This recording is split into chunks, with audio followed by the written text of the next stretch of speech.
It is September 13th, mid-September, summer tub update. Usually don't give this angle, which actually is the best angle, I think, for viewing the tubs. You get to see the most of them at once. But yeah, this is a bittersweet time because we're gonna start taking stuff down. The weather's actually pretty good right now. You know, high today's in the 70s, lows are still in the 50s. And actually, the weather's probably, at least the forecast is going to be decent for at least a couple more weeks. You know, lows still going to be in the 40s and highs in the 60s and 70s. Certainly appropriate for the fish that I have, but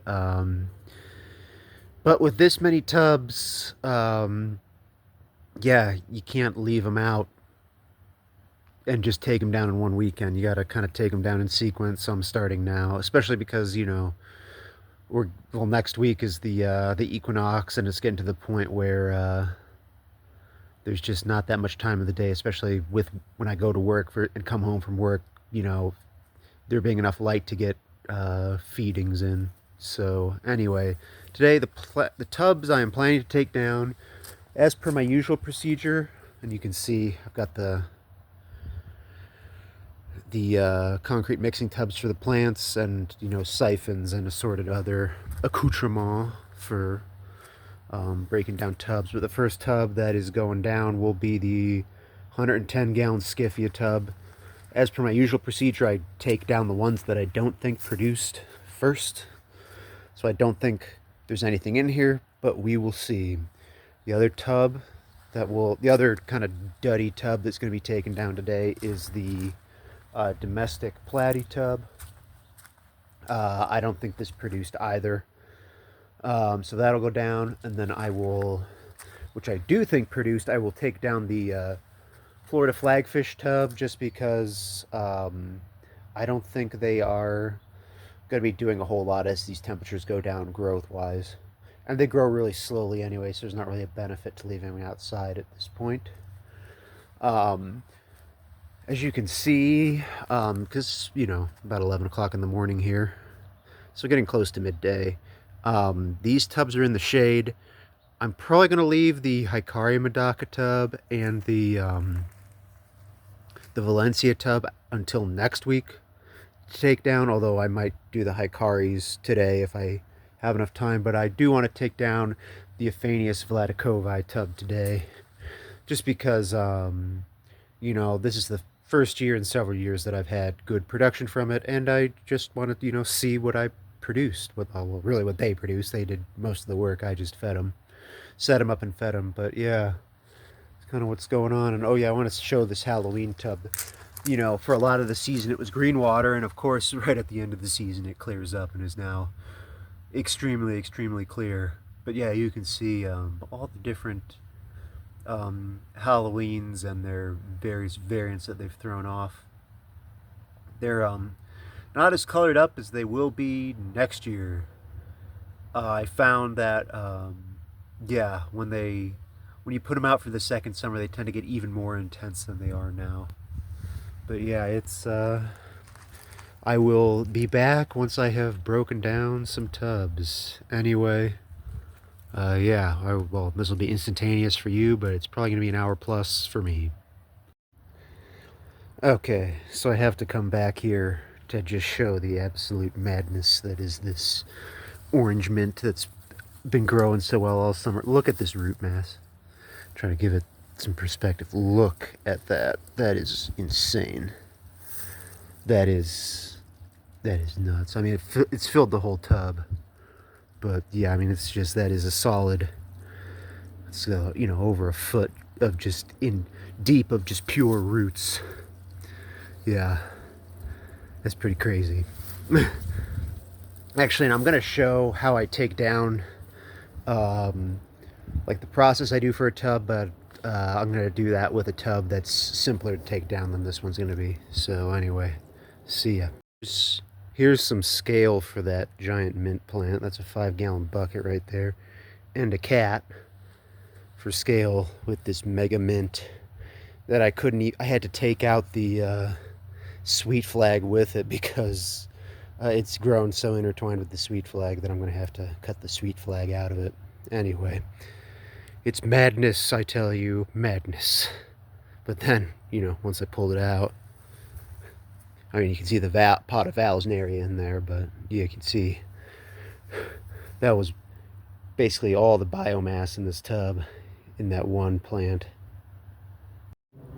Well, the 110 gallon in the back corner is down. What did I find in it? Not one stinking body. There's nothing. So, complete and total failure. Aside from the ridiculous plant growth, as again, the mint, as you can see, and then disentangled that sweet flag, and you can see how much it grew out of the pot over the year. I think I might actually divide this one before setting it up for fall, just to make things simpler. But yeah, that's a lot of plant growth, not a lot of fish. So, on to the domestic platy tub. So here's how I'm going to deal with this one. First things first, we start pulling out the plants that we can easily get a hold of. So like this iris, Siberian iris with its volunteer mint. And then let's grab this pot that's probably going to crumble in my hands, that in theory has a creeping Jenny, in reality has a volunteer mint again. Ooh, that one took a bunch of algae with it. Which brings us to what else I'm going to have to do, because this tub has a ton of algae in it, which is I'm going to have to go and look and pick through all of this algae. I'm going to pull it out as mats and then go through it by hand and make sure I'm not getting any fry mixed in with it or fish. But yeah, that is how I'm going to deal with this, and I'll come back in a minute to show what else I'm doing. Okay, so got the plants out. As you can see, there's that corkscrew rush that I bought this year. And this umbrella plant will not be overwintering outside. It will be going indoors, but I'll keep it out until the weather starts going. But yeah, pulled out a bunch of algae. Honestly, not as much as I thought I would. And then, oh, I forgot to put the siphons in. But I'm going to start siphoning this down. But as I'm, you know, I pulled out the bricks. And before, so the key is when you're doing this stuff, ideally you want to get the water to like maybe an inch. Well, actually that's pretty close to what you want it to be. You want the water to be about the height of the net. And then initially I go through and I try to stay off the bottom, and I run the net through the tub several times, trying to see if I can get anything, because it's much easier to pick fish out before, which of course I'm stirring at the bottom here. Much easier to pick fish out of your net when you haven't gotten a bunch of gunk from the bottom in it, and then have, especially in some of these tubs, it'll just be you know, you can get 2 inches of sludge in the bottom of your net. But yeah, I'm gonna do that, and yeah, this tub looks like it's probably gonna be dudded out as well. Okay, another tub down, the 40 gallon that was right here. But some interesting stuff to report, not necessarily positive though.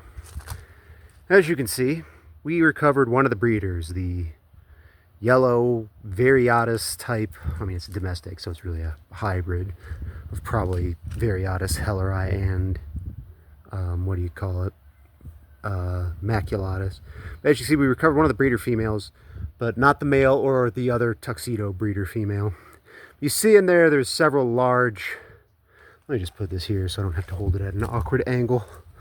Several large libellulid dragonfly larvae. At least I'm pretty sure they're libelulids. I haven't taken a super close look, but they got the right antennae and what looks like the right postmentum. Anyway, get them off of the fish. So yeah, people have talked about, oh, do you worry about dragonflies in your tubs? Yeah, I do get them in my tubs occasionally. These guys, you got to remember, you're seeing them at the end of the season, so they were not this big most of the season. Did these guys eat fry? Possibly. Although there's also, they can be feeding off of the other insects and other such animals in the tubs. Did they eat the breeders? Probably not. So anyway, kind of frustrating. I've had very bad luck with live bears outdoors, but yeah, I'm gonna go and take this female Variatus type and put her in my retirement tank. And those dragonfly larvae will be going in the turtle tub so they can, what's the best word for it? Oh yeah, get a bit of their own medicine. Anyway, up next is the Florida Flagfish tub. And this one I am actually hoping to have fry to show you. Well, filled a 5-gallon bucket with the water, lettuce, and algae from the tub. Actually, I'm seeing there's still a fry hanging out down in here, but still working on the tub. Let the water clear a bit. Now you can see there's still algae at the bottom that I'm going to pull out and pick through, but just in my first sweep, I got this. So it's one of the breeder males right there. So you can see flagfish, one of the most underappreciated fish in the whole hobby. I mean, red, greens, blues, iridescent. I think because it's an North American native, people just don't care. Even though, this is, I would say, this species is in the same class as, your African Aphyosemians and Nothobranchius or any of the cichlids for how beautiful this is. But as you can see, there's a bunch of got a bunch of juvies in there with it.